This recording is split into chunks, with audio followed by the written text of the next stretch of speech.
Greetings to everyone. Now, before I begin, I want to take you all to a specific moment in time. It was during my 8th grade graduation holidays. The world outside was bright, but my world has shrunk to the size of my bedroom and a smartphone glow. I was alone at home, doom scrolling. You know that feeling when you're watching TV or scrolling through reels, not because you're enjoying it, but because you're terrified of the silence that accompanies when you stop.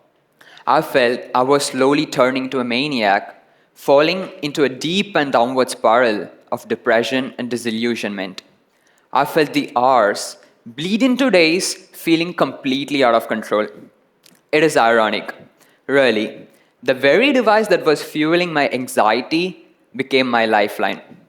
In the middle of that mindless scrolling, I stumbled upon a video by a psychologist named Dr. Julie Smith. She wasn't dancing or following any trends. She was talking about the mechanics of the mind. Her insights were like a hand that reached me into that spiral and lifted me up. She mentioned that she wrote a book, and for the first time in weeks, I felt a spark of agency within me. I bought it. Reading her words didn't just offer me emotional support, it gave a vocabulary for my pain. I fell in love with her work because she taught me that feelings are not facts. But here's the catch: understanding your feelings is only half the battle. You can know why you're sad and still lie in bed. I needed a system to move on. And that's when I found out James Clear and his book, Atomic Habits. Now, we think when we try to change, we need a lightning bolt moment. We think we need a massive, earth shattering moment that will make the world look back at us over the night. However, combining the psychology of Dr. Julie with the systems of atomic habits, I realized that redefining yourself isn't magic, it's engineering. Therefore, I want to present you 3 psychological principles that I use to redefine the way I looked at myself and how you can do it too.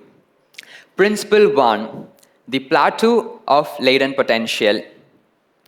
When we try to change, we expect progress to be linear. We put in 10% effort and we expect 10% results. Fair enough. However, reality is a curve. When I started applying new habits, at first I felt nothing. In fact, I felt I worked really hard for zero progress. Pay a close attention here. This part is called the valley of disappointment. Most people quit in this part because they feel the external world isn't rewarding their internal work. However, rebuilding your identity requires a systematic belief. You need to believe that the work you are doing now, even a very trivial thing, isn't getting wasted. It's getting stored up inside you as a potential energy before it accumulates into something much more, exploding, making you reach the peak or the near peak. Principle 2: identity-based habits. This is crucial. Most of us try to change the outcome. I want to get good grades. I want to be fit. The result: you put up a study schedule, you go to the gym, work hard, really hard for that, until you achieve that goal. But once you achieve that goal, your motivation and your progress fizzles because your aim was only on that goal, but not on the process that led to those goals. When I was in that 8th grade slump, I kept repeating myself that I'm a lazy person trying to be productive. That is a losing battle. You need to flip that script. You don't say I'm trying to be, you say I am. I am a resilient leader. I am a good student. That's how you win the battle against yourself. Now, moving on to principle 3, the idea of opposite action. This comes from Dr. Julie's psychological toolkit. It's simple. Whenever your emotions say you to stop, you just act in the opposite direction. And here's the hard truth: Most of us, or many of us, do not feel like doing the hard things. It is quite hard at first to follow this principle, but I 100% guarantee you that once you get the hook of it, the rest will be a walk on the cake. However, life doesn't happen on textbooks. Life happens on a Friday evening when you're running a high fever. Yes, that was me on Friday, 12th of December. I was having a high fever. My body ached and my head throbbed. I was already miles behind my portions, and adding to that, I had my exams on the coming Tuesday. Then my phone buzzed. It was a message from the TED group, and it read, "First round of auditions over. Get ready for the second one on Monday."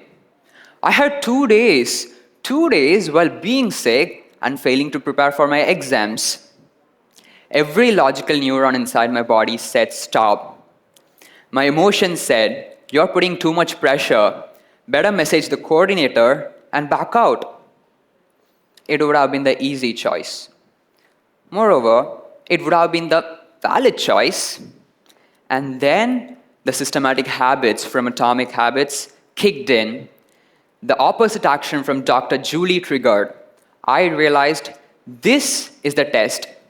This is the moment where I have to decide, am I a person who quits under pressure, or am I a person who shows up regardless?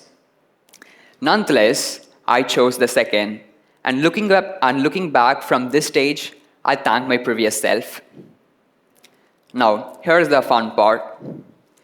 We are walking drafts. We should constantly edit our own stories. We are not fixed statues carved in stone. So, do not wait for your progress to show up on the scoreboard. Do not wait for the feeling. And when your body screams stop, that is the exact moment you must start. So, redefine yourself, not for the world, but for you. Thank you.